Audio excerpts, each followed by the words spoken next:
Hello everyone, my self मंथन पटेल और आप लोगों का फिर से एक बार स्वागत है मेरे चैनल कैम टीवी पे। बच्चों, अरिथमेटिक प्रोग्रेशन कर रहे थे, आखिरी एक्सरसाइज चालू थी और आखिर के जो 10 सम थे, हमने अलग अलग वैरायटी वाले बहुत से सम किए, लेकिन अब आखिर के जो 10 सम है वो बहुत डिफरेंट वैरायटी वाले सम है जिसके अंदर कुछ वर्ड प्रॉब्लम है। क्लियर? आज हम उस चैप्टर को यहाँ पे खत्म कर देंगे। 10 सम है, अलग अलग टाइप के। लेक्चर थोड़ा सा लंबा चलेगा, ध्यान रखिएगा, कॉन्सेंट्रेशन बनाए रखिएगा, ठीक है ना। चलिए चालू करते हैं, टाइम वेस्ट नहीं करेंगे। टाइटल लगाइए एक्सरसाइज 5.3। एक्सरसाइज 5.3 10 सम खत्म कर दिए थे, सम नंबर 11 की ओर आ गए। पढ़िए क्वेश्चन क्या है। If the sum of the first n terms of an AP is 4n minus n square, if the sum of first n term, यानी कि आपको क्वेश्चन में बता दिया गया Sn कितना है, 4n minus n square। Clear ना, 4n minus n square। Then what is the first term and that is S1। आपको ढूंढना है क्वेश्चन में what is the first term. अब वो तो सही है भाई, S1 गिनो या T1 गिनो, वो तो एक का एक ही रहेगा। What is the first term, इसको हम ए भी कहते हैं सीरीज का, वो क्या होगा। Then after, what is the sum of the first two term, means S2, sum of the first two term, ये भी हमें ढूंढना है। Then after, what is the second term, T2 ढूंढना है हमें, T2। एक्चुअल में मैं S2 कहूँ या T2 कहूँ, दोनों एक ही होगा। कैसे, थोड़ा सा डिफरेंट रहता है, लेकिन कैसे मैं आपको समझाता हूँ। कुछ केसेस के अंदर यहाँ पे तो कोई चेंज नहीं आएगा। क्या है, मैं आपको बस क्वेश्चन के अंदर समझाता हूँ। And similarly find the third, 10th and nth term. Similarly find the third, then 10th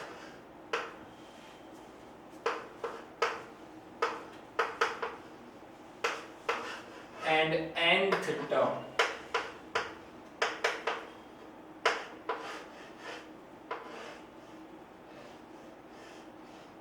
चलिए पहले क्वेश्चन को थोड़ा समझ लेते हैं। इतना डेटा दिया गया और बहुत सारी बातें इस क्वेश्चन के अंदर पूछी गई है।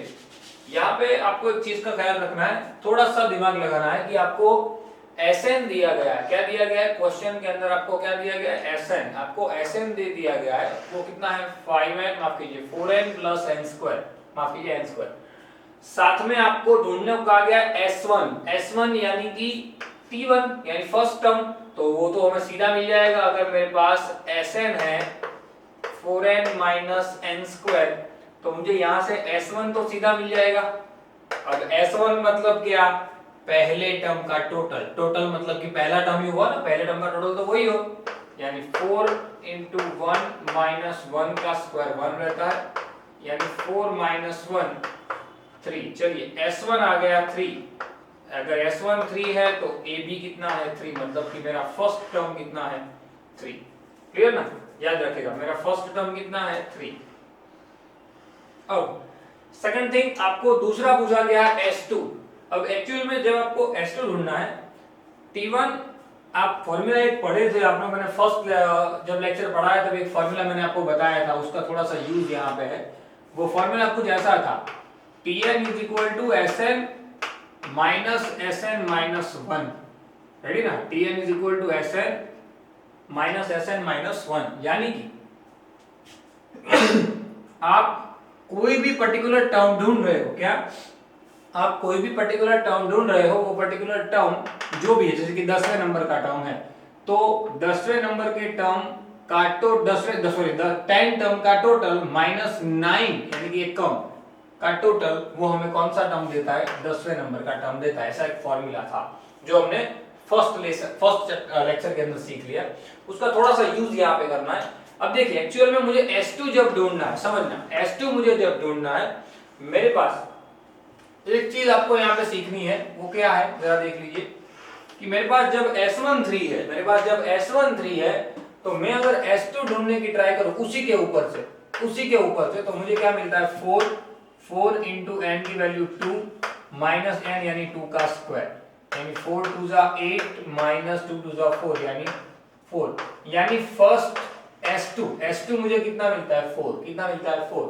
अब ये मैंने क्यों ढूंढा, क्योंकि मैंने आपको बताया मेरे पास S1 भी है, मेरे पास S2 भी है, यानी कि मैं कोई भी एक टर्म और उसके आगे का टर्म, उसका अगर मैं क्या लेता हूं, सब्ट्रैक्शन लेता हूं, तो मुझे वो पर्टिकुलर नंबर का टर्म मिल जाता है जिस टर्म को मैं ढूंढ रहा था। यानी वो फॉर्मूला अगर यहाँ पे मैं इंप्लीमेंट करूं, भाई Tn is equal to Sn minus Sn minus 1, ready ना। यानी कि यहाँ पे मैं अगर S2 में से S1 निकाल दूं तो मुझे T2 मिल जाएगा ना, सही हुआ। यानी एक्चुअल में हुआ क्या, S2 माइनस 1 यानी कि 1, रेडी। तो मुझे T2 मिल जाएगा, T2 S2 कितना है मेरे पास 4, S1 मुझे कितना मिला था 3, यानी कि मेरे पास दूसरा टर्म आ जाएगा कितना 4 माइनस 3, दूसरा टर्म कितना आ जाएगा 1, रेडी। चलिए फर्स्ट टर्म मेरे पास था, ये फर्स्ट टर्म भी था ना T1, फर्स्ट टर्म मेरे पास था, सेकंड टर्म मेरे पास आ गया, मतलब कि मुझे अब D मिल जाएगा, D मिलेगा ना। थोड़ा सा यहाँ पे स्टेप बाय स्टेप जाना है और कुछ नहीं है। D मिल जाएगा मुझे, D का फॉर्मूला क्या था मेरे पास, T2 माइनस T1, T2 कितना है मेरे पास 1, उसके बाद T1 कितना है मेरे पास 3, तो D मुझे मिल गया -2, कितना मिल गया -2। अब जब मेरे पास A है, जब मेरे पास B है, तो मैं कोई भी नंबर का टर्म ढूंढ सकता हूं कि नहीं। अब जो जो नंबर के टर्म आपको ढूंढने को कहे गए हैं, उतने उतने नंबर के टर्म हम ढूंढ लेते हैं। चलिए, जैसे कि मुझे कहा गया है सबसे पहले T3, तो मैं सबसे पहले तो T3 ढूंढ लेता हूं। चलिए, T3 is equal to A plus 3 minus 1 into D। A की वैल्यू मेरे पास है, A कितना है मेरे पास, फर्स्ट टर्म है मेरे पास कितना 3 प्लस 2 इंटू D की वैल्यू भी मेरे पास है -2, यानी 3 plus 2 to the 4, but minus 3 minus 4 यानी -1। चलिए T3 मुझे मिल गया, थर्ड टर्म मुझे मिल गया। अब मुझे ढूंढना है T10, थर्ड टर्म भी मिल गया, T10 ढूंढ लेते हैं। T10 is equal to A plus 10 minus 1 into D।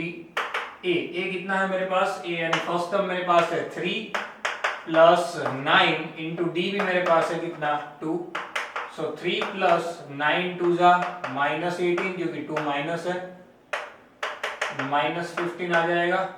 चलो T10 10वें नंबर का टर्म भी मुझे मिल गया कितना -15 सॉरी। अब यही इसी का जनरलाइज फॉर्म मुझे अगर ढूंढना हो, जनरलाइज फॉर्म मतलब कि हमारा आखिरी question Tn, so Tn is equal to A plus n minus 1 into D। A कितना है मेरे पास 3 plus n minus 1 into D मेरे पास कितना है -2, रेडी।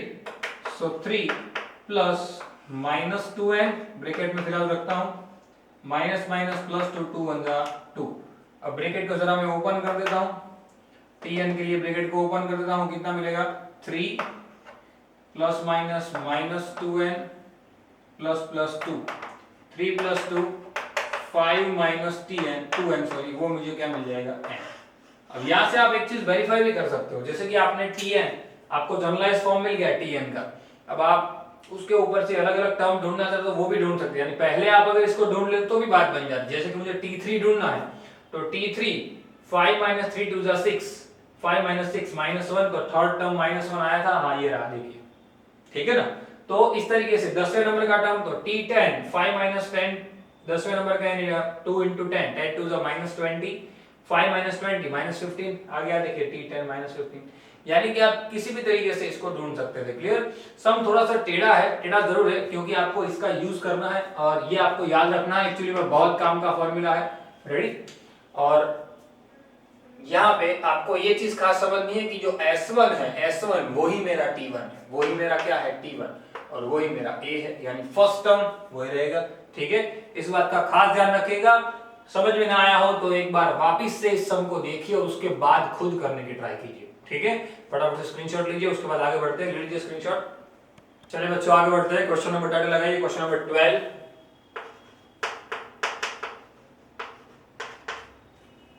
क्वेश्चन में कहा गया है find the sum of the first 40 positive integer. सबसे पहले तो 40 इंटीजर है, मतलब कि n बता दिया जाए, नंबर ऑफ टर्म कितने हैं वो बता दिया गया, कितने हैं 40।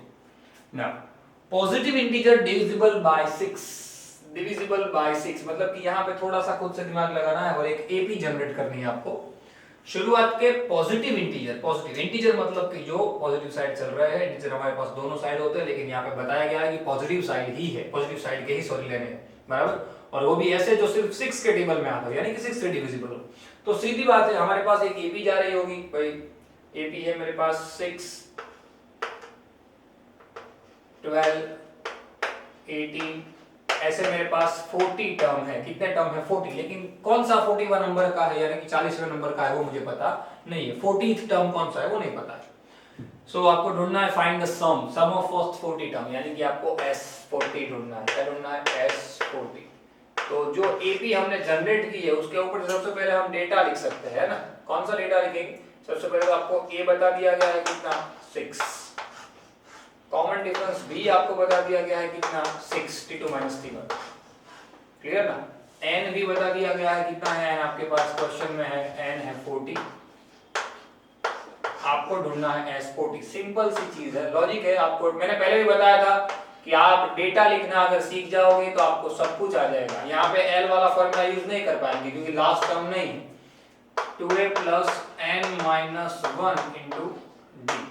क्लियर।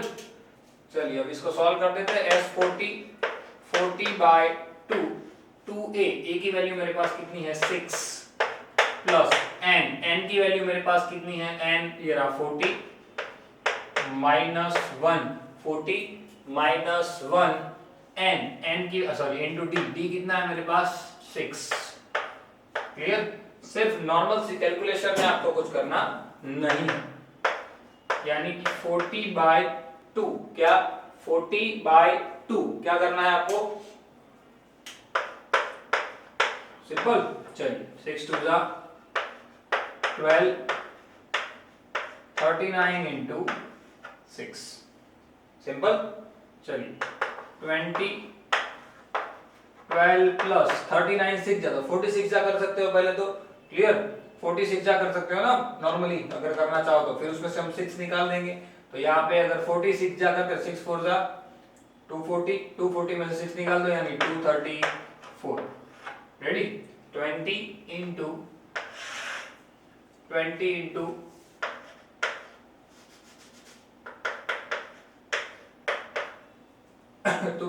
+ 12 246, 246 का डबल। पहले तो 20 करना है मल्टीप्लाई, मतलब आपको करना क्या है, 20 हमारे पास है, आपको सिर्फ 2 से मल्टीपल कर दीजिए तो भी हो जाएगा ना, डायरेक्ट 2 से कर दीजिए। 240 का डबल, 240 का डबल, 200 का डबल 400, 45 का डबल 90, 290, 290 + 2 292, 292 पास कीजिए 492, क्योंकि डबल करना है और पीछे एक जीरो आ जाएगा, बराबर। सो ये हो जाएगा क्या हमारा S40। सिंपल सिंपल सा लॉजिक है, सिंपल सा फॉर्मूला है और कैलकुलेशन है, बस बाकी कुछ नहीं। थोड़ा सा ध्यान रखिएगा कैलकुलेशन के अंदर, बाकी कोई प्रॉब्लम नहीं आएगी। चलिए आगे बढ़ते हैं क्वेश्चन नंबर 12 के बाद 13 की ओर। Find the sum of the first 15 multiple of 8। Homework में दे रहा हूं ये सम आपको क्योंकि उसके जैसा है, सेम उसके जैसा है। हम 13 नंबर जो है वो होमवर्क में करना है आपको, सिर्फ मैं डेटा समझा देता हूं किस तरीके से करना है, सेम ऐसा सम है। Find the sum of first 15 multiple of 8। 15 n 15 आएगा, मल्टीपल ऑफ 8 8 का टेबल आएगा, सेम जैसे यहाँ पे 6 का टेबल और 40 था वैसे यहाँ पे 8 का टेबल और 15 आएगा। सेम सम गिनना है और कुछ करना नहीं। क्लियर।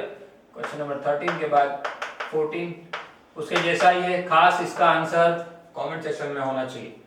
चलिए उसके बाद बढ़ते हैं क्वेश्चन नंबर 14 की ओर। Find the sum of the odd number between 0 and 50। देखिए अब थोड़ा सा ट्विस्ट किया गया, सम ऐसा ही लेकिन थोड़ा सा ट्विस्ट किया गया। Find the sum of the odd numbers between 0 and 50। 0 and 50 के बीच के ऑड नंबर। अब 0 वो तो है नहीं, 50 वो भी नहीं है क्योंकि ऑड नंबर है, मतलब हमारी एपी की शुरुआत हो रही है 1 से। बस ये आपको समझना है, यहाँ पे ये आपको थोड़ा क्या करना है, समझना है कि आपको एपी की शुरुआत आपकी है वो 1 से हो रही है। ऑड नंबर है 135 से लेके एपी चलेगी आपकी 49 तक। क्लियर ना। क्यों 49 तक? क्योंकि ऑड नंबर है और 50 तक ही लेने हैं तो 50 तो इवन हो जा रहा है।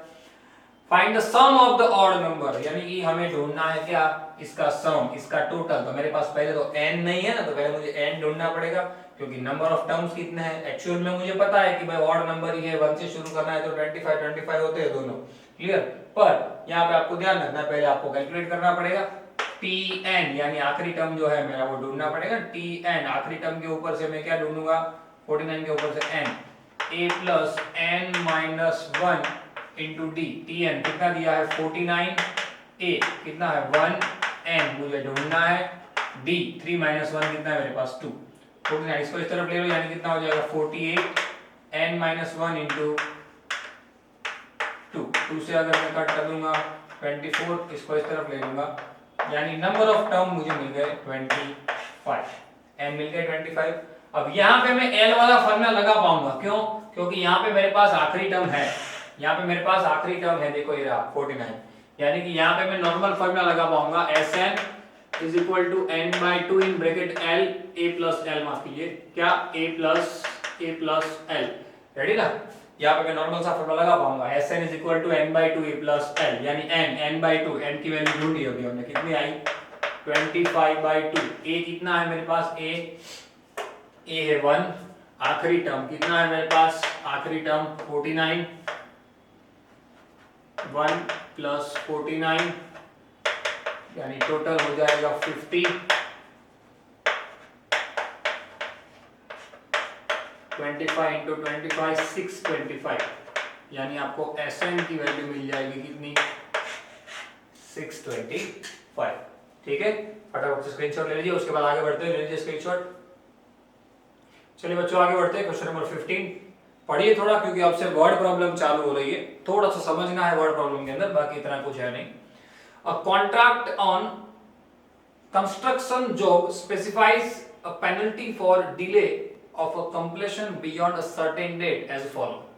भाई कुछ पेनल्टी का रिगार्डिंग क्वेश्चन दिया गया कि भाई कंस्ट्रक्शन हो रहा है या कंस्ट्रक्शन हो गया है, बराबर, वो कंस्ट्रक्शन प्रॉपरली, जैसे कि भाई हम कहते हैं ना कि भाई इतने टाइम पे हमें कंस्ट्रक्शन, हम जैसे मकान खरीदते हैं तो इतने टाइम पे हमें कंस्ट्रक्ट करके दे देना होता है, क्लियर? तो यहाँ पे क्या होता है, contract on construction job specifies the penalty for delay of the completion beyond the certain date, कि भाई जैसे कि कोई कॉन्ट्रैक्टर होता है जो मकान बना रहा है, क्लियर, उसने टाइम दिया होगा कि भाई इतने टाइम के अंदर मैं उसको क्या कर दूंगा, बना दूंगा, पर वो बना नहीं पाया तो जितना वो लेट करेगा उतना उसकी पेनल्टी बढ़ती जाएगी। तो वो पेनल्टी के बारे में यहाँ पे बात हो रही है।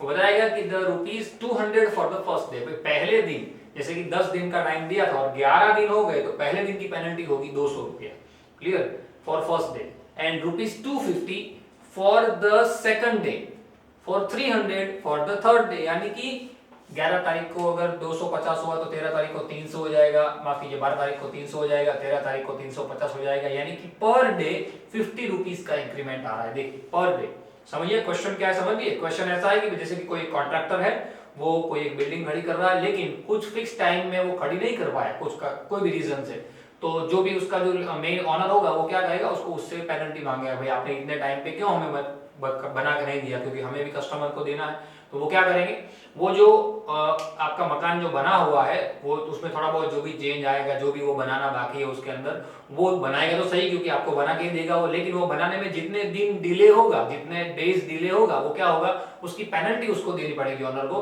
तो वो जो पेनल्टी है, वो पेनल्टी का पर डे जो है चार्ज, वो बोल रहा है कि पहले दिन का चार्ज 200 रुपया, उसके बाद पर डे 50 रुपीज इंक्रीमेंट आ रहा है। यानी सोचिए इसके ऊपर से एक एपी जनरेट हो रही है। कौन सी एपी जनरेट हो रही है, टाइटल लगाइए क्वेश्चन नंबर 15।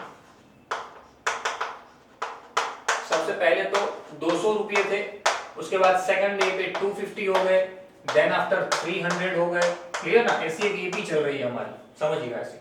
अब आगे क्वेश्चन में बताया गया है the penalty for each succeeding day big ₹50 more than for of the preceding days, clear ना? वो तो दिख ही रहा है कि हर डेज जो है, जैसे कि आज 200 रुपया तो कल 250 हो जाएगा, उसके बाद 300 हो जाएगा।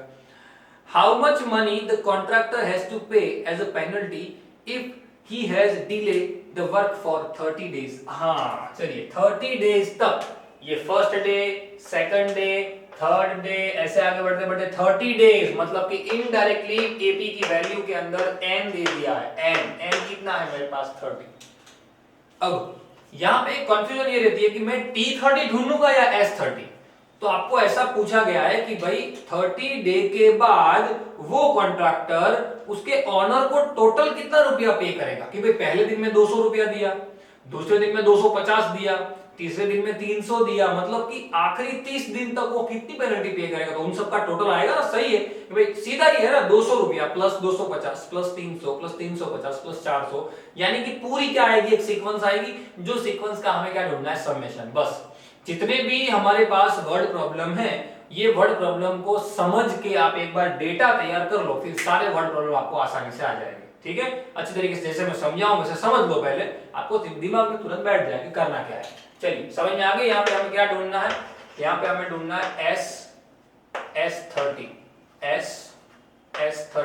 पर डेटा S30 ढूंढना है। ए आपको बता दिया गया है 200 और डी भी आपको यहाँ से दिख रहा है 50, और इवन क्वेश्चन में भी बताया गया है कि हर सक्सीडिंग डे पे प्रीसीडिंग डेज के बदले में 50 रुपीज ज्यादा हो रहे हैं। चलिए ढूंढ लेते हैं। सबसे पहले तो S30 is equal to n/2। L वाला फॉर्मूला नहीं लगा पाएंगे क्योंकि आखिरी टर्म नहीं है, रेडी, तो वही लगाना पड़ेगा जो बड़ा नंबर है, 2a plus n-1 into d बराबर। चलिए n मेरे पास कितना है 30/2, a की वैल्यू मेरे पास कितनी है 200 प्लस n मेरे पास 30 है, 30 माइनस 1 इंटू डी की वैल्यू मेरे पास कितनी है 50। पहले तो इसको मैं कट कर देता हूं, कितना आ जाएगा 15, ये हो जाएगा 400 प्लस 29 इंटू 50, रेडी ना, 29 इंटू 50। चलिए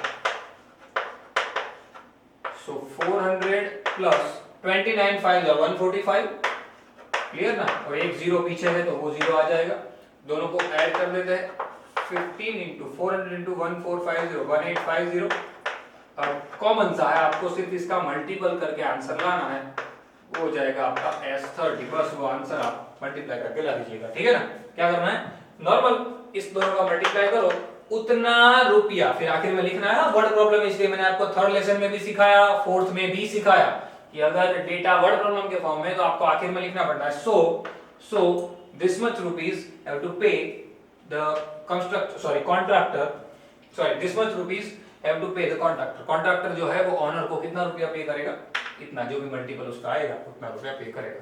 ठीक है, या उसकी पेनल्टी उतनी होगी टोटल।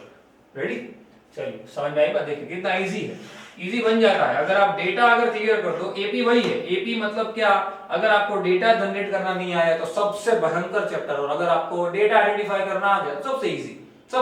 ठीक है, चलिए उसके बाद क्वेश्चन नंबर 16 की ओर चलते हैं। 16 का डेटा थोड़ा समझ लेते हैं क्या दिया है। चलिए, सम ऑफ रुपीज 700 का total is to be used to give 7 cash prize to the students of school for their overall academic performance. If each prize is rupees 20 less than its preceding prize, find the value of each the prizes. देखिए सम तो वैसे बहुत easy है, लेकिन एक twist डाल दिया है, थोड़ा सा ट्विस्ट डाल दिया है इसमें। क्वेश्चन समझा दो क्या, क्वेश्चन ऐसा है कि जैसे कि हमारी स्कूल है फॉर एग्जांपल, वो स्कूल के अंदर आप जैसे स्टूडेंट हो तो आप 50 स्टूडेंट बैठे हो, तो उसमें से 7 प्राइज बनाए गए हैं, 7 सक्सेडिंग प्राइज, 7 टोटल प्राइज बनाए गए हैं आपके एकेडमिक परफॉर्मेंस के ऊपर से 7 स्टूडेंट को वो देने हैं। लेकिन वो देने के लिए वो जो प्राइस है उनकी जो टोटल वैल्यू है, टोटल वैल्यू कितनी है, सिर्फ 700 रुपीज। कितनी है 700 रुपीज, टोटल वैल्यू कितनी है 700 रुपीज। समझना, वो 7 to 7 प्राइस की टोटल वैल्यू 700 रुपीज है। किसी को जैसे लेने भेजा है तो वो 700 रुपए की टोटल 7 प्राइस लेके आया, लेकिन एक कंडीशन है। वो कंडीशन क्या है, भाई जो प्राइस 7 जो भी प्राइस है वो प्राइस उसने ली है, उस प्राइस का जो भी रेटिंग आ रहा है वो रेटिंग, जैसे कि पहले नंबर का प्राइस है, दूसरे नंबर का प्राइस, तीसरे नंबर का, चौथे नंबर का, पांचवें नंबर का, छठवें नंबर का और 7वें नंबर का, यानी कि 7 प्राइस है। तो 7वें नंबर की जो प्राइस है उससे 20 रुपया कम प्राइस किसकी है, 7वें नंबर की जो प्राइस है उससे 20 रुपया कम प्राइस 6ठवें नंबर की है, उससे 20 रुपया कम प्राइस 5वें नंबर की है, उससे 20 रुपया कम चौथे, उससे 20 कम तीसरे, उससे 20 कम दूसरे और उससे भी 20 कम फर्स्ट। क्लियर, ऐसे अलग अलग मैं सिर्फ नंबर दिए, फर्स्ट नंबर वाले को 20 रुपये कम, यानी सबसे सस्ता प्राइस देना ऐसा नहीं है, पर सिर्फ मैं आपको समझा रहा हूं कि जैसे 7 प्राइस है मेरे पास, नंबर ऑफ प्राइस 7 है, उसमें सातवां जो प्राइस है उसकी जो भी कीमत है, जो भी उसकी कॉस्ट है, उसके कंपैरिजन में जो 6th नंबर का प्राइस है वो 20 रुपया क्या है कम। यहाँ पे आपको एक चीज खास ध्यान देनी है बच्चों, जो वर्ड दिया है उसमें खो नहीं जाना है। वहां पे एक चीज बताई गई है, if each price is ₹20 less than it's preceding price, यानी कि 20 कम है। तो जब आप क्या करोगे, जब आप निकालते जाओगे ना, वैल्यू जब निकालते जाओगे तब पहले नंबर का जो प्राइस होगा एज कंपेयर टू 7 नंबर का प्राइस करोगे तो डी की वैल्यू, यहाँ पे कुछ बच्चे डायरेक्ट कॉमन डिफरेंस देख लेते, भाई 20 का डिक्रीमेंट आ रहा है। देखिए एपी जब चल रही है तब इंक्रीमेंट आता है। आपको एग्जांपल लेके समझाता हूं, 2 4 6 7 व्हाटएवर, क्लियर, ऐसे भी चल रही है। तो ये देखिए 2 4 6 7, तो ये एपी इस तरफ जा रही है, इसलिए क्या आ रहा है, इंक्रीमेंट आ रहा है, एपी में इंक्रीमेंट आ रहा है। पर आप इसी एपी को उल्टा लिखिए 8 6 4 2, तो एपी में डिक्रीमेंट आया, क्लियर ना। तो जब मैं यहां से गिनता हूं तो 4 - 2 कॉमन डिफरेंस नॉर्मल 2 रहता है, लेकिन ये कंडीशन में मेरा कॉमन डिफरेंस -2 हो जाता है। बस यहाँ पे वो ध्यान देना है कि भाई जो 7 प्राइस है उसमें जो 7वें नंबर का प्राइस है, आगे 6वें नंबर का प्राइस है, उससे उसकी कीमत जो है 20 रुपया कम है। 20 रुपया क्या है, कम है, यानी कि ये अगर 140 है तो ये अगर 120 का होगा, क्लियर, माफ कीजिए, ये अगर 140 है तो ये 120 का होगा, ऐसा आपको बता दिया गया है, क्लियर। ये हमारे पास 7 प्राइस है, थोड़ा समझिएगा बच्चों, बहुत इजी है। क्या यहाँ पे ये जो सीरीज है ऐसी चल रही है, ये सिर्फ एग्जांपल दे रहा हूँ, इसके ऊपर से कॉमन डिफरेंस 20 मत ले लेना कि सर 140 - 120 20 आ गया, नहीं, सिर्फ समझा रहा हूँ, क्लियर। तो ये जो भी प्राइस है वो प्राइस का मुझे सबसे पहले तो क्या ढूंढना पड़ेगा, ए ढूंढना पड़ेगा, पहले नंबर का प्राइस कौन सा है वो ढूंढना पड़ेगा ना, क्योंकि ये पूरे डेटा में मेरे पास जो डी की वैल्यू है, वो डी की वैल्यू बच्चे यहाँ पे ले लेते हैं 20, लेकिन डी की वैल्यू आती है -20 एक्चुअल में वैल्यू क्या आती है, -20। मैंने आपको समझाया ना कि जो फर्स्ट नंबर का प्राइस है वो तो महंगा होगा, जो फर्स्ट नंबर का प्राइस, 7 प्राइस, फर्स्ट नंबर का प्राइस बहुत महंगा होगा, यानी फर्स्ट नंबर का प्राइस जो है उसकी वैल्यू सबसे ज्यादा है, मतलब कि वो पीछे जाएगा, वो कहां जाएगा, पीछे। यानी कि 7 नंबर का प्राइस जो है, समझिए 7 नंबर का प्राइस वो क्या होगा, एकदम सस्ता होगा। यानी कि 7 नंबर का प्राइस सपोज 40 रुपए का है सपोज, तो 6 नंबर का प्राइस उससे 20 कम, समझा, एक्चुअल में बताया वैसे हिसाब से 20 कम, लेकिन 6 नंबर का प्राइस आगे बढ़ो तो वैसे क्या हो जाएगा, 60 हो जाएगा, वैसे उस आगे तो क्या हो जाएगा, 80 हो जाएगा, और आगे आओगे क्या हो जाएगा, 100 हो जाएगा। यानी कि फर्स्ट नंबर से चालू करो, वैसे वैसे प्राइस की तो वैल्यू कम होती जाएगी ना, क्योंकि फर्स्ट नंबर वाले को तो अच्छा प्राइस मिलता है। सो यहाँ पे वो चीज ध्यान देनी है कि बी की वैल्यू जो दी गई है वो -20 है।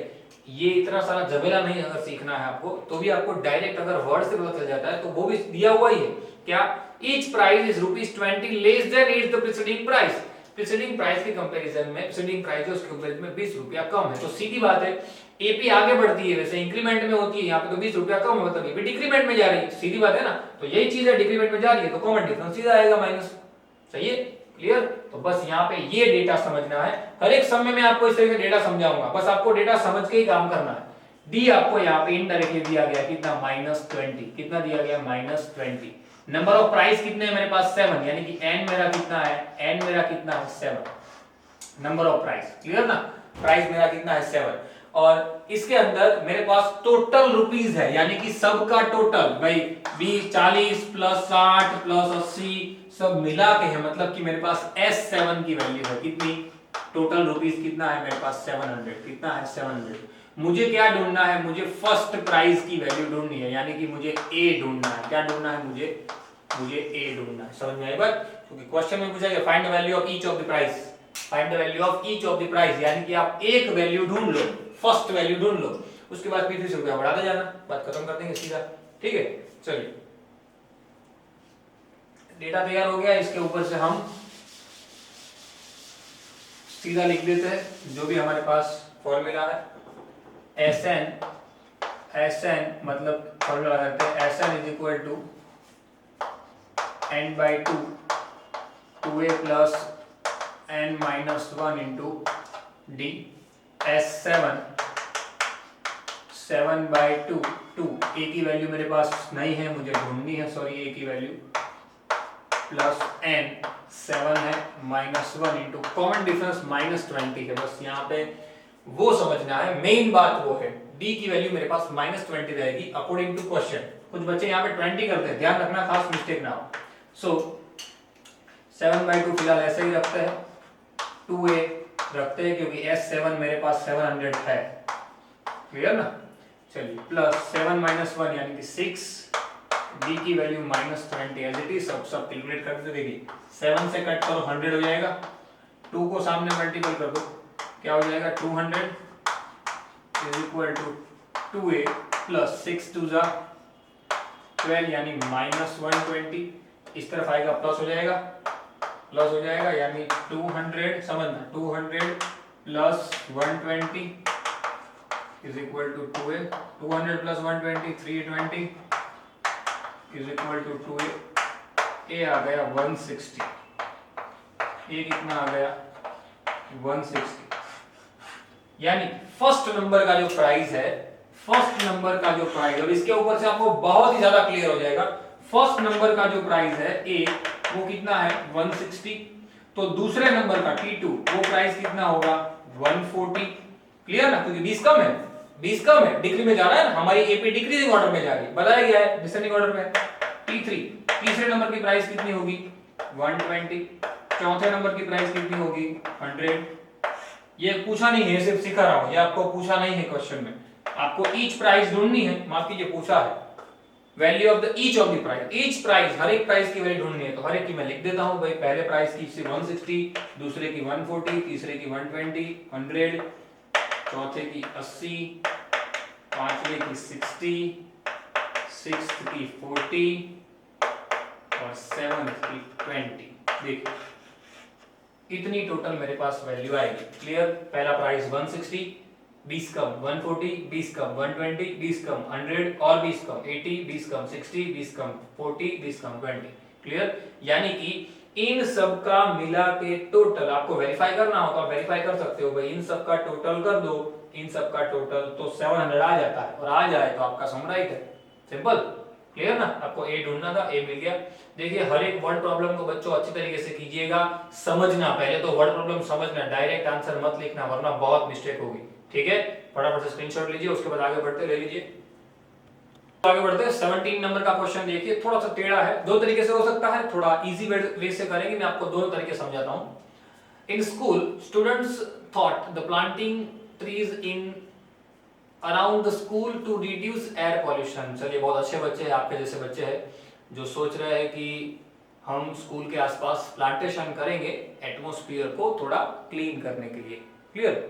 चलिए now it was decided that the number of trees each section of this class will plant, कि भाई जितने भी क्लास है वो सब के सब क्लास प्लांटेशन करेंगे, ऐसा डिसाइड किया गया।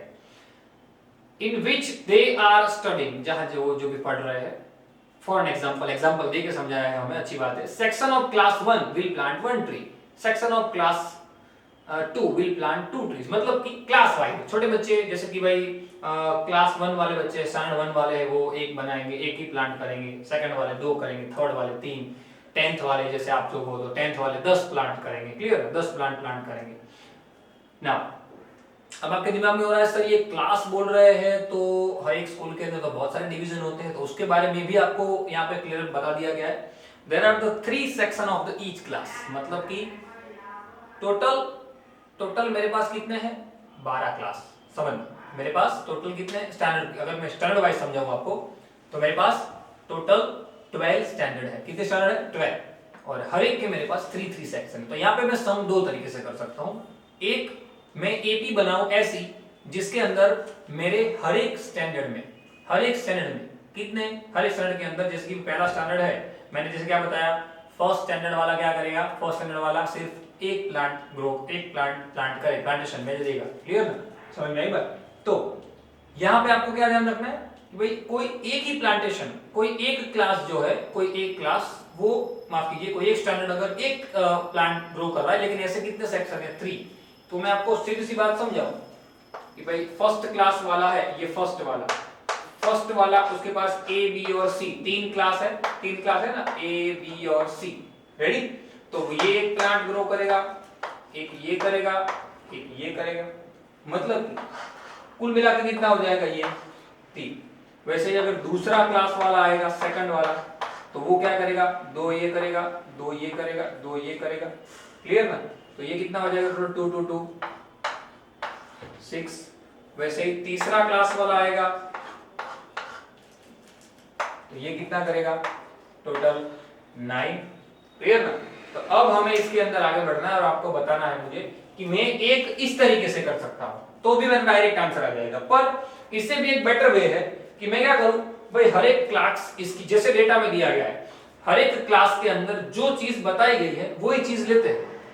हर एक डेटा के अंदर जो चीज बताई गई है वही चीज लेते हैं और आखिर में 3 से मल्टीपल कर देंगे। जैसे कि 12 क्लास है तो भाई फर्स्ट वाला 1 कर रहा है, सेकंड वाला 2 कर रहा है, थर्ड वाला 3 कर रहा है, और वैसे हम टोटल 12 क्लास का टोटल कर लेते हैं कि भाई एक ने 1 किया, फिर 1 + 2, 2 + 1 + 2, फिर जो आंसर है +3 +4 +5 12 तक करते हैं, फिर जो आंसर है उसको 3 से मल्टीपल कर देंगे तो भी आंसर आ जाएगा। क्लियर? दो तरीके हैं, आप किसी भी तरीके से कर सकते हो। ठीक है, चलिए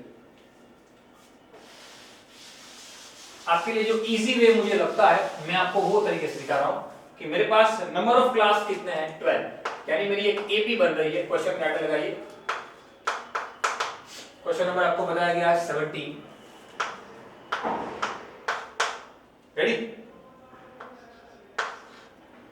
एपी बताई गई है,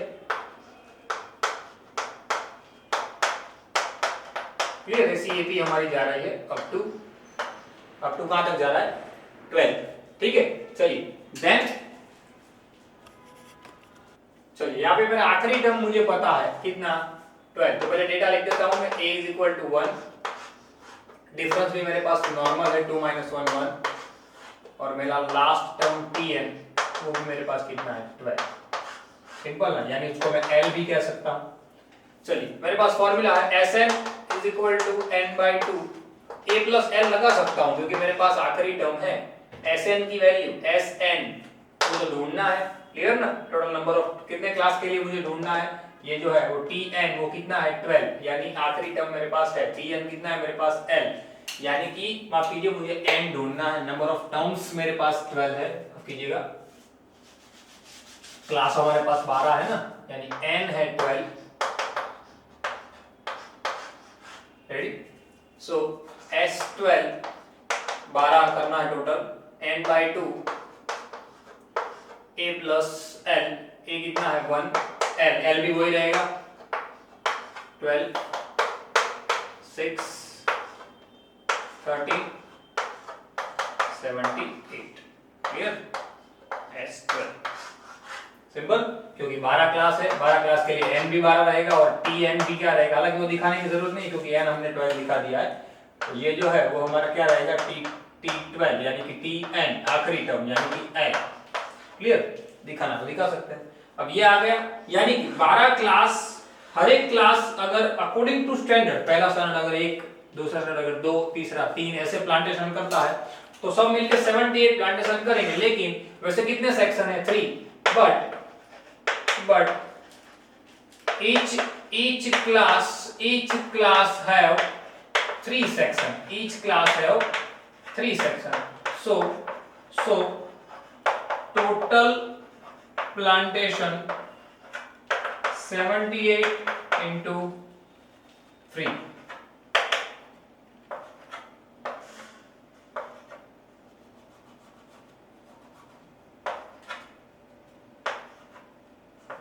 थ्री 243, यानी कि टोटल सब मिला के 12 क्लास मिल के कितने प्लांटेशन कर देंगे, वो कितने प्लांट ग्रो कर देंगे 240, माफ कीजिए 234। सिंपल, दो तरीके हैं, फिर से एक बार बोल रहा हूं, आप दूसरे तरीके से भी कर सकते हो। जैसे मैंने ये लिखा वैसे आप जो सीरीज बनाओ ऐसे बनाओ 3 6 9, लेकिन उसमें आखिरी टर्म पता नहीं होगा, वहां पे आपको 2a + n - 1 * d यूज करना पड़ेगा क्योंकि कितने जा रहे हैं वो तो हमें कैलकुलेट करने पड़ेंगे ना। तो वहां पे पहले n ढूंढना पड़ेगा, फिर आप उस n की वैल्यू यहाँ पे रखोगे, तब आपको वो फॉर्मूला l वाला तो यूज कर ही नहीं सकते, वो तो 2n वाला ही करना पड़ेगा। क्लियर? तो मेरे हिसाब से ये जो मेथड है वो ज्यादा बेटर रहेगी। क्या करना है आपको, सीधा पहले क्लास लिख दो, क्लास के ऊपर से हमने टोटल ढूंढ लिया, मल्टीप्लाई बाय 3 कर दिया, सिंपल। दोनों केस में आंसर सेम ही आएंगे, आप कोई भी मेथड कर सकते हो। टाइटल लगाइए आगे का क्वेश्चन नंबर 18।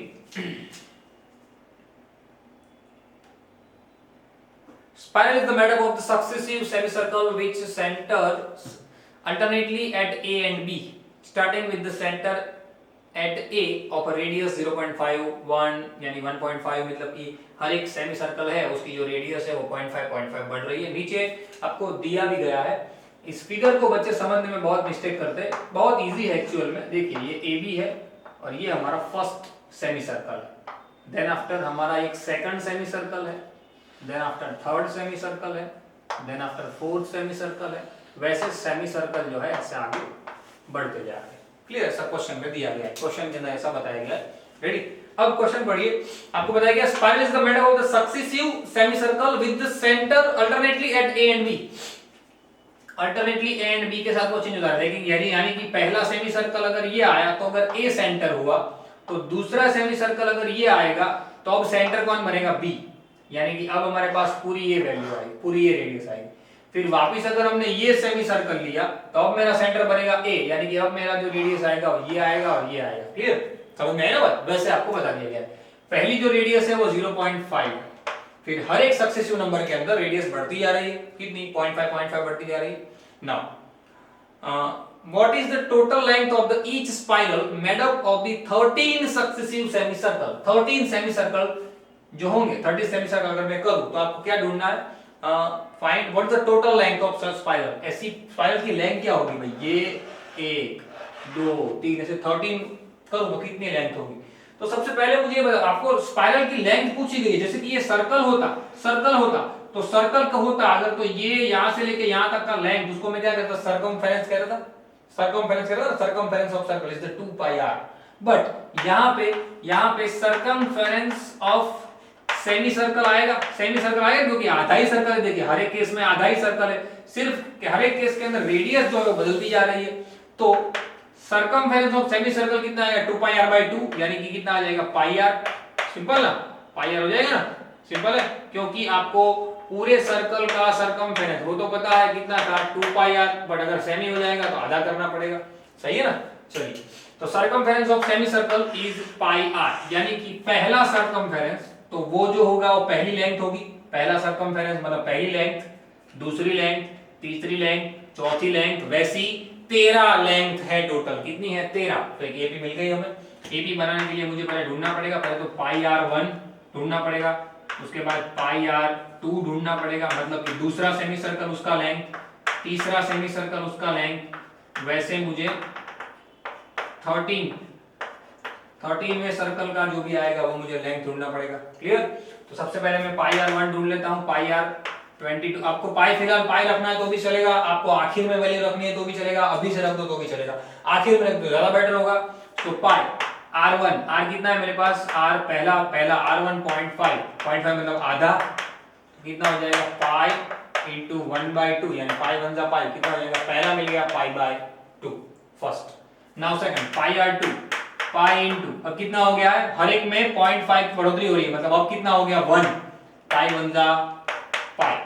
चलिए पाई r3 पाई इंटू 1.5 मतलब 3/2, डेढ़ मतलब 3/2 ना, तो मैं क्या लिख सकता हूं?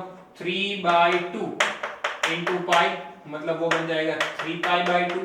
यानी मेरी एक एपी निकल के आ गई, पूरी एपी निकल के आ गई। कौन सी एपी निकल के आ गई? Pi by 2, then pi, then 3 pi by 2, ऐसे। क्लियर ना? ऐसे कितने टर्म है मेरे पास? 13th टर्म तक है। क्लियर? और जो मेरा आखिरी टर्म होगा पाई r3 पाई r13, वहां पे r13 की वैल्यू वो तो हमें ढूंढनी है। एक्चुअल में आप कैलकुलेट भी कर सकते हो अगर करना हो तो, क्योंकि 0.5 बढ़ाते जाओ, लेकिन हमें वो आखिरी टर्म है उसको अभी जान लीजिए, हमें उसको मतलब नहीं। हमारा ये एक एपी जनरेट हो गया, इस एक एपी के ऊपर से मैं आगे सारी कैलकुलेशन कर सकता हूं। रेडी ना? फिर से एक बार समझाता हूं क्या किया हमने। क्वेश्चन में ऐसा बताया गया था कि एक स्पाइरल है जिसका रेडियस शुरुआत का एक जैसे कि हाफ स्पाइरल है। क्लियर? कुछ नहीं है, सिर्फ इतना याद रखो जो मैं ये डार्क कर रहा हूं, सिर्फ ये हाफ स्पाइरल है। क्लियर? उसका रेडियस 0.5, फिर वो स्पाइरल थोड़ा बड़ा हो गया, अब उसका रेडियस कितना हो गया? 1। कितना हो गया? 1, मतलब ये पूरा। फिर और बड़ा हो गया, और बड़ा, फिर उसका रेडियस कितना हो गया? 1.5, फिर और बड़ा हो गया, और उसका रेडियस कितना हो गया? 1.5 में 5.5 मतलब कि 2। वैसे और बड़ा होते होते कितना बड़ा हो रहा है? वो 13 तक बड़ा हो रहा है, 13 तक। तो आपको टोटल लेंथ ढूंढनी हो तो मैं करूंगा ये प्लस ये प्लस ये प्लस ये, यानी कि टोटल मुझे S13 ढूंढना पड़ेगा। क्या ढूंढना पड़ेगा मुझे? S13 ढूंढना पड़ेगा, क्लियर ना, S13 ढूंढना पड़ेगा। अकॉर्डिंग टू डेटा मेरे पास A भी है, A कितना है π/2, मेरे पास अकॉर्डिंग टू डेटा D भी है π - π/2, D भी π/2 ही होगा, π - π/2 करके देखिए, π - π/2, 2π × π, सिंपल π/2। तो मेरे पास जो D की वैल्यू आएगी वो भी कितनी आएगी π/2। A है, D है, S13 यानी कि N भी है 13, तो मुझे S13 मिल जाएगा, सिंपल सा और सीधा सा पाई के फॉर्म में। फिर आखिर में मैं पाई की वैल्यू रख दूंगा, ठीक है ना। फटाफट से स्क्रीनशॉट लीजिए, इसी सम को मैं कंटिन्यू करूंगा, सिर्फ ये पार्ट को रफ करूंगा, उसको यहाँ पे कंटिन्यू कर दूंगा, ठीक है ना। फटाफट से स्क्रीनशॉट ले लीजिए। चलिए, तो यहाँ पे क्या है देखिए, D दिया गया है π/2, A दिया गया है π/2, S13 आपको ढूंढना है, वैल्यू लगा देते हैं S13 = 13/2 2A, A मतलब π/2, डायरेक्ट वैल्यू रख रहा हूं फॉर्मूला के अंदर, 2A प्लस n - 1 यानी कि 13 - 1 इंटू D, D की वैल्यू भी मेरे पास क्या है, D की वैल्यू भी मेरे पास है π/2। ये पाई के फॉर्म में क्यों रखा है पता है ना, आखिर तक आपको सारी वैल्यू एक साथ लिखनी ना पड़े, फिर आखिर में हम लिख देंगे। चलिए 13/2 as it is, 2 cut, pi 12 into π/2, अरे माफ कीजिए, हाँ 6 पाई प्लस 6 पाई 7 पाई। अब आप पाई की वैल्यू रखिए, जहां तक कैलकुलेशन हो सकती थी हमने कर दिया। अब पाई की वैल्यू रखते हैं, 13 इंटू 7 इंटू पाई की वैल्यू 22/7, तो जानते ही आप लोग। और नीचे मेरे पास और एक 2 था, 7 7 कट हो गया, 2 से 11 कट हो गया, यानी मेरे पास सिर्फ रह गया 13 इंटू 11, साइड में कर देते हैं 13 इंटू 11 143। तो S13 मुझे मिल गया 143। और अगर ये सेंटीमीटर में दिया है, अगर ये सेंटीमीटर में है तो आपको पीछे लिखना पड़ेगा भाई सेंटीमीटर, 143 सेंटीमीटर, सिंपल। चलिए सम को फिर से एक बार आपको क्लियर कर देता हूं क्या करना है। आपको क्वेश्चन में ऐसा पूछा गया था कि भाई अ spiral is the made up of the successive semicircle, एक बड़ा सा स्पाइरल बना हुआ है एक सक्सेसिव सेमीसर्कल से, आधे आधे टुकड़े से, clear. Which center alternately at A and B, starting जो कभी A सेंटर बन रहा है, कभी B, मैंने आपको बताया अभी कैसे A कभी कैसे B, with radius 0.51 1.5 2 2.5 3 etc. Now as is shown in figure, what is the total length of the such the spiral made, ये पूरी जो स्पाइरल बनी है उसके अंदर इसकी टोटल लेंथ कितनी होगी भाई, ये प्लस ये प्लस ये। तो मैं क्या कर दिया, मैंने सेमी सर्कल का वैल्यू फॉर्मूला लगा दिया इसके अंदर, कितना भाई pi R plus pi R plus pi R plus pi R, पर अलग अलग आर के लिए मैंने 1 2 3 4 नाम दे दिया, pi R 1 pi R 2 pi R 3 pi R 4, सबका टोटल कर दिया, आखिर में पाई की वैल्यू रख दी, मतलब मुझे टोटल मिल गया, सिंपल। चलिए फटाफट से लिख दीजिए, उसके बाद आखिरी सम खत्म करते हैं, थोड़े बाकी है वो। चलिए बच्चों आगे बढ़ते हैं, टेस्ट क्वेश्चन नंबर 19, टाइटल लगाइए।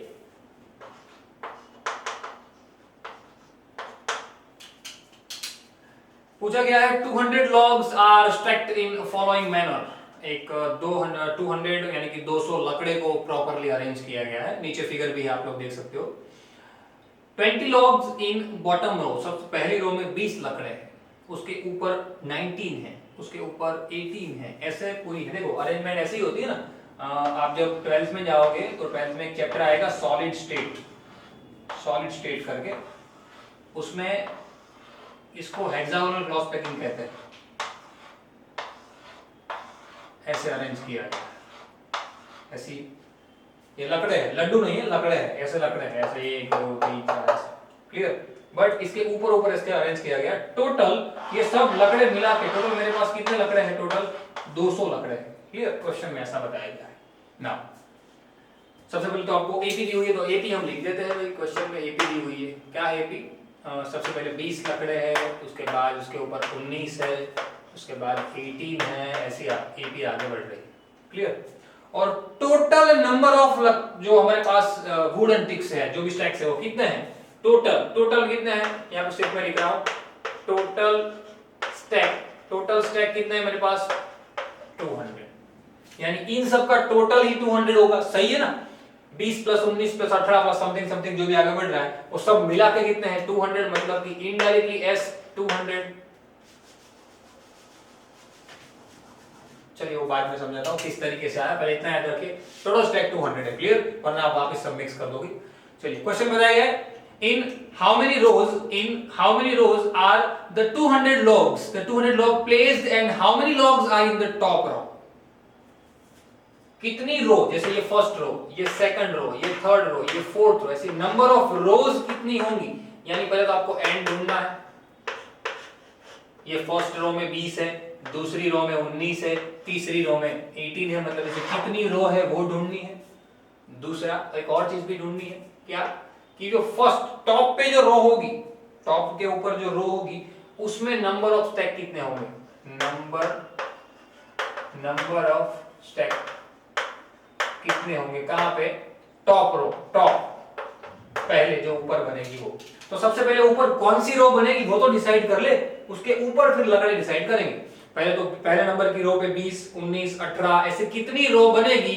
मेरे पास जैसे 200 लकड़े हैं, मैं अरेंज करता जा रहा हूं, पहले 20 ले लिए, उसमें से 20 अरेंज कर दिए, वापस 19 लिए, 19 अरेंज कर दिए, 18 लिए, 18 अरेंज कर दिए, 17 लिए, 17 अरेंज कर दिए।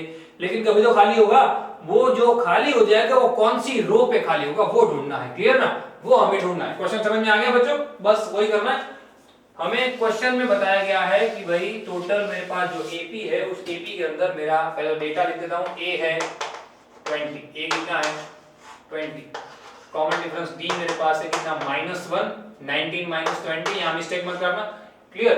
अब मुझे एन ढूंढना है, क्या ढूंढना है, मुझे एन ढूंढना है। अब मेरे पास टोटल लकड़े हैं कितने, 200, यानी कि सबका टोटल है, सबका टोटल है ना, ये प्लस ये प्लस ये प्लस ये, यानी कि मेरे पास इनडायरेक्टली एसएन है। क्या है, एसएन। एन मतलब मुझे पता नहीं, एन मतलब मुझे पता नहीं कितनी रो है, वो मुझे ढूंढना है।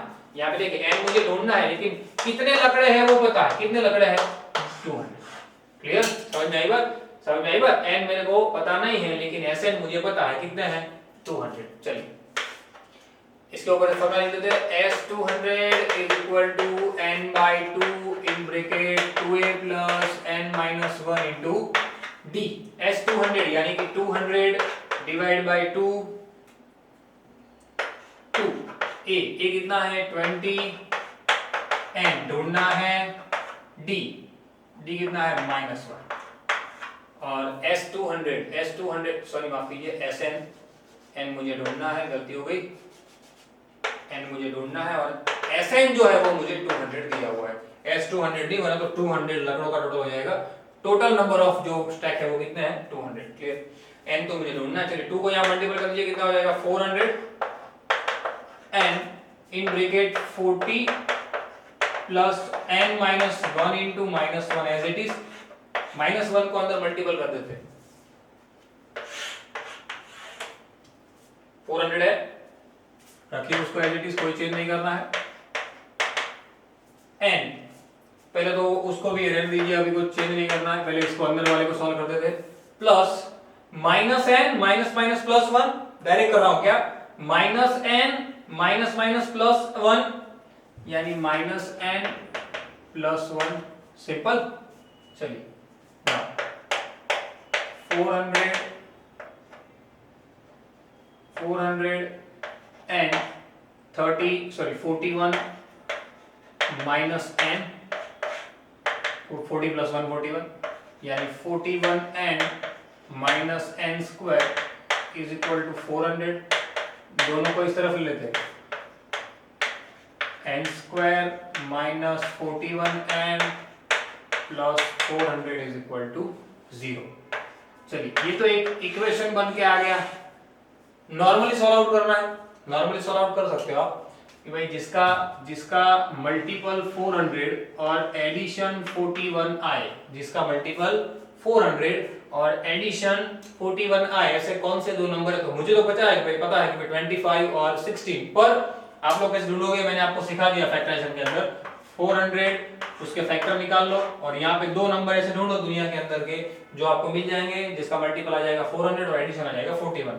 फिलहाल तो मुझे पता है तो मैं डायरेक्ट लिख रहा हूँ 25 एंड 60, 25 मल्टीप्लाई बाय 60, देखिए दोनों का टोटल हो जाएगा 41 मल्टीप्लाई हो जाएगा 400। यानी एक स्टेप डायरेक्ट कर रहा हूँ, n स्क्वायर माइनस 41 यानी माइनस 25n, चलो मैं पूरा कर देता हूँ, minus 16n plus 400 is equal to 0, complex बना देते हैं n minus 25 minus 16 common, n minus 25 is equal to 0, n minus 25 n minus 16, direct value लिख रहा हूं n is equal to 25 n is equal to 16। अब देखिए यहाँ पे तो दो पॉसिबिलिटी आई। पहले मैंने क्या किया, पहले मैंने यहाँ पे Sn की वैल्यू जो 200 थी उसके बेसिस पे मैंने जब सम गिनना चालू किया तो मुझे n ढूंढना पड़ा। वो n ढूंढते ढूंढते मेरे पास n की दो वैल्यू आई। अब ये दो में से कोई एक राइट होगी और एक रॉन्ग होगी, कोई एक राइट होगी कोई एक रॉन्ग, लेकिन अभी तो पता नहीं चलेगा ना। अभी पता कैसे चलेगा? 25 लाइन भी हो सकती है, 16 भी हो सकती है। लेकिन एक और क्वेश्चन यहाँ पे बताया गया है, वो क्या है, that how many logs are in top row. Top row सबसे ऊपर की रो पे कितने लॉग होंगे, तो वो जब मैं यहाँ पे n जैसे कि मेरे पास 25 है तो मैं जैसे t25 रखूंगा, t25 नंबर का टर्म t25 या t16 रखूंगा, तब मुझे पता चल जाएगा कि मेरा एक्चुअल आंसर क्या है, क्योंकि दोनों में से कोई एक ऐसा होगा जो मैचअप नहीं करेगा हमारे आंसर के साथ। क्लियर? वो क्यों और कैसे मैचअप नहीं करेगा वो मैं आपको नेक्स्ट सेशन में समझाता हूं। फटाफट से पहले इसका स्क्रीनशॉट लीजिए, सम को आगे बढ़ाएंगे। ले लीजिए स्क्रीनशॉट पहले तो। चलिए बच्चों यहाँ पे देखिए n, पहले को मैं n इज इक्वल टू 25 लेके गिनता हूं, मतलब कि t25 is equal to a plus 25 minus 1 into T. a की वैल्यू है मेरे पास, अरे रफ कर दी कोई बात नहीं। a की वैल्यू मेरे पास कितनी, 20 प्लस 25 माइनस 1 24। d की वैल्यू मेरे पास -1 थी। क्लियर ना? आगे जाके देख लीजिए, d की वैल्यू -1 थी। सो 20 प्लस 24 बन गया -24, आंसर आया -4। अब मुझे एक बात बताइए, n इज इक्वल टू 25 का मतलब क्या? Number of row is equal to 25, सही ना? और n इज इक्वल टू 16 का मतलब क्या? Number of row is equal to 16। यानी कि अगर 25 रो है तो 25वीं रो के अंदर -4 स्टैक्स हो सकते हैं, -4 लकड़े हो सकते हैं अरेंज, पॉसिबल ही नहीं है ना। माइनस में थोड़ी होते हैं लकड़े का भी प्रॉपर नंबर होते हैं ना भाई, 4 लकड़े 5 लकड़े 6 लकड़े, -6 लकड़े, ऐसा तो होता नहीं है। मतलब कि ये जो है n equal to 25 it is wrong.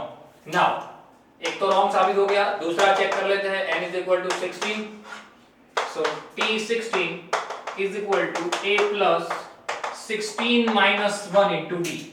Value रख देते हैं। a की वैल्यू मेरे पास है, कितनी है a की वैल्यू, 20 15। डी की वैल्यू भी मेरे पास है -1, 20 15 बन जा 15 but -20 minus 15 plus 5। This one is perfect. 16 row possible है, 20 लकड़े पहली रो, 19 लकड़े दूसरी रो, तीसरी चौथी पांचवी छठवीं, ऐसी 16 रो पॉसिबल है। और जैसे पहली रो में 20 लकड़े थे, दूसरी रो में 19 थे, तीसरी रो में 18 थे, वैसे 16वें नंबर की रो में 5 लकड़े पॉसिबल होंगे। Simple, clear? तो आखिर में लिखना है so number of row is 16 and stacks in 16th row, मतलब कि ऊपर की जो 16th रो है, ऊपर बढ़ते बढ़ते वो कितने हो जाएंगे, 5 लकड़े होंगे 16वें नंबर की रो पे। सिंपल, समझ में आई बात? स्क्रीनशॉट लीजिए। उसके बाद आखिरी सम खत्म करते हैं, फटाफट से ले लीजिए। तो आखिरी सम चालू करते हैं, बहुत ही टेढ़ा सम है। एक्चुअल में अगर समझ में आ जाए तो बहुत इजी है। जैसे ये भी दो तरीके से होता है, जैसे वो स्टूडेंट वाला था ना प्लांटेशन वाला, वैसे भी यही दो तरीके से होता है। क्वेश्चन को समझते हैं पहले। इन अ पोटैटो रेस, एक पोटैटो रेस है, bucket is placed at the starting point which is 5 meter from the first potato and other potatoes are placed 3 meter apart in straight line। Question में ऐसा बताया गया है, देखिए मैं समझाता हूं आपको। ये एक बकेट है,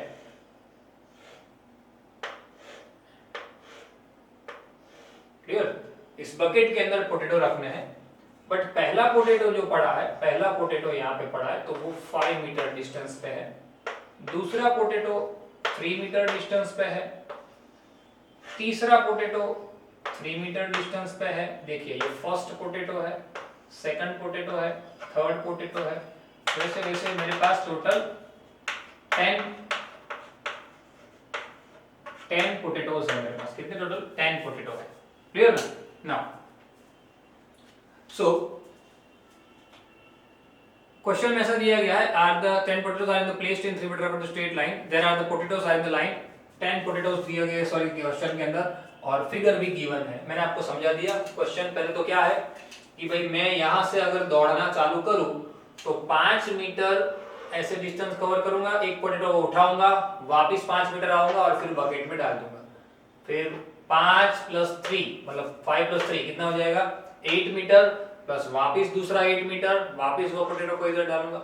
यानी कि ये सब यहाँ पे आपको जो दिया गया है उसके अंदर आपको डेटा इस तरीके का बताया गया कि भाई पोटैटो रेस हो रही है और हमें दौड़ दौड़ के वो पोटैटो लेके बकेट में डालना है। ठीक है, आगे बढ़ते हैं। The competitor starts from the bucket, picks up the nearest potato, runs back in with it, drop it into bucket, now run back to, मैं आपको समझाया वही कि जाता है, दौड़ता है, आता है, वापस पोटैटो को डालता है, to the bucket, to the drop it in the C continues in the same way until all potatoes are in the bucket, 10 के 10 पोटैटो को उसको ले लेने हैं। What is the total distance that competitor has to run? देखिए ये सम यहाँ पे दो तरीके से होता है। एक, यहां से जैसे आपने दौड़ना चालू किया तो पहला डिस्टेंस कितना होगा 5 + 5, यानी कि पहला डिस्टेंस कितना आया 10, कितना आया 10, 5 + 3 8, वापिस 8 मतलब 8 + 8 कितना आया 16, 5 + 8 3 सॉरी +3 8 +3 11, वापिस 11 कितना आया 22, यानी 6 की बढ़ोतरी हो रही है 28। वैसे मेरे पास नंबर ऑफ पोटैटो कितने हैं 10, नंबर ऑफ पोटैटो कितने हैं 10, यानी कि ये केस के अंदर मेरे पास n कितना है 10। रेडी, आपको डिस्टेंस ढूंढना है, डिस्टेंस मतलब कि ये प्लस ये प्लस ये मतलब कि S10 ढूंढना है। क्लियर ना, वो तो क्लियर हो गया, S10 ढूंढना है, इस 10 टर्म का मुझे टोटल ढूंढना है। तो एक ये मेरे पास मेथड है, एक मैं इससे कर सकता हूं। दूसरी मेथड इसी के अंदर मैं आपको बता देता हूं। मैं क्या करता हूं कि भाई जैसे मैं यहाँ पे पोटैटो यहां से लिया 5 मीटर ही गिनूंगा, वापस आया वो नहीं गिनूंगा। 5 मीटर गिना, बकेट डाल दिया, 3 मीटर गिना, 5 + 3 8, यानी एक और एक ही बनेगी 5 + 3 8 8 + 3 11। क्लियर, ऐसी एक एपी बनेगी। अब इसका आंसर जो मेरा निकलेगा इसमें मेरे पास n कितने हैं 10, मुझे इसमें भी कितने ढूंढने हैं S10। लेकिन ये केस के अंदर मेरा जो आंसर निकलेगा वो आंसर को मुझे 2 से मल्टीपल करना पड़ेगा, आखिर में करना पड़ेगा ना, क्योंकि मैंने तो एक ही बार का डिस्टेंस ढूंढा था, बार बार का तो ढूंढा नहीं है। क्लियर, तो आप जिस तरीके से भी करो ठीक रहेगा, आंसर तो निकल के आ ही जाएगा। क्लियर, तो हम इस तरीके से करते हैं क्योंकि सीधा समझे है हम कि यहां से दौड़ना है, 5 मीटर दौड़े प्लस 5 मीटर दौड़े टोटल 10 दौड़ा, डाल दिया, 5 + 3 8 + 8 16 दौड़ा, डाल दिया। मतलब कैसे 10 to 10 पोटैटो उठाया तो हमने टोटल कितना कवर किया होगा 5 + 5 10 10 + 16 + 22 + 28, वैसे 10 पोटैटो हो जाएंगे। क्लियर, तो हम इस एपी को लेके गिनते हैं। आप इस एपी को लेके गिनिएगा, ट्राई कीजिएगा, ये होमवर्क में एक बार ट्राई कीजिएगा, इस एपी को लेके गिनिएगा, फिर आपको जो भी ठीक लगे आप कर सकते हो। लेकिन ध्यान रखना इसका आंसर आ जाए उसके बाद इसको 2 से मल्टीपल करना पड़ेगा और स्टेटमेंट भी लिखना पड़ेगा। हियर हमने सिर्फ क्या गिना है, सिर्फ फॉरवर्ड गिना है, बैकवर्ड नहीं गिना, इसलिए बराबर। चलिए ये लेके गिनते हैं इस डेटा की, इस क्वेश्चन एपी के हिसाब से। ए कितना है मेरा 10, डी मेरा कितना है 16 - 10 यानी 6। क्लियर ना, डी कितना है मेरे पास 6। नंबर ऑफ टर्म्स कितने हैं यानी कि टोटल पोटैटो कितना है 10, और मुझे ढूंढने हैं S10। देखिए कितना इजी हो गया। अब तो अब आपको आएगा सर ये तो डेटा दिया है अब हम गिन लेंगे, लेकिन पहली बात क्या रहती है ये ढूंढने का, पहली बात कैलकुलेट करना, समझने का। डेटा आप जितना समझ के डेटा बनाओगे उतना आपके लिए ज्यादा बेटर रहेगा। ठीक है ना, चलिए सीधी वैल्यू डालनी है अब तो। S10 10/2 2a डायरेक्ट लिख रहा हूं, आप लोग फॉर्मूला लिखेगा 2a + n - 1 * d।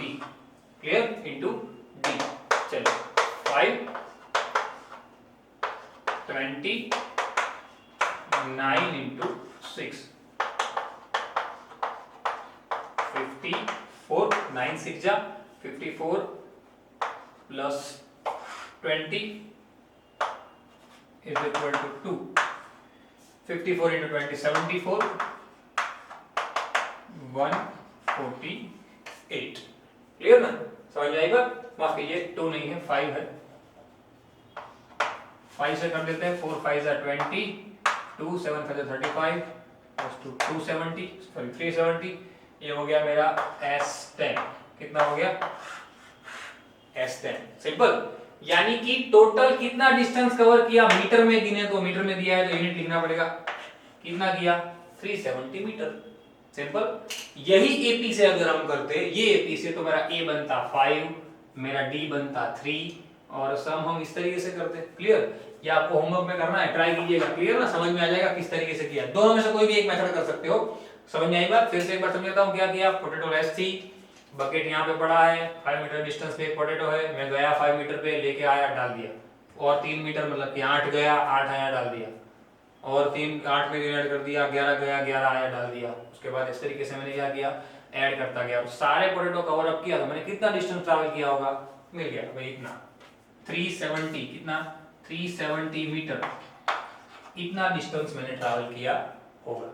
ठीक है, आज हमने यहाँ पे बहुत ही इंपॉर्टेंट 10 सम कर दिए बच्चों, जो आखिरी एपी के 10 सम थे, उसमें से एग्जाम के अंदर क्वेश्चंस बहुत आते हैं, और दूसरी भी बहुत सारे वैरायटी वाले सम हैं।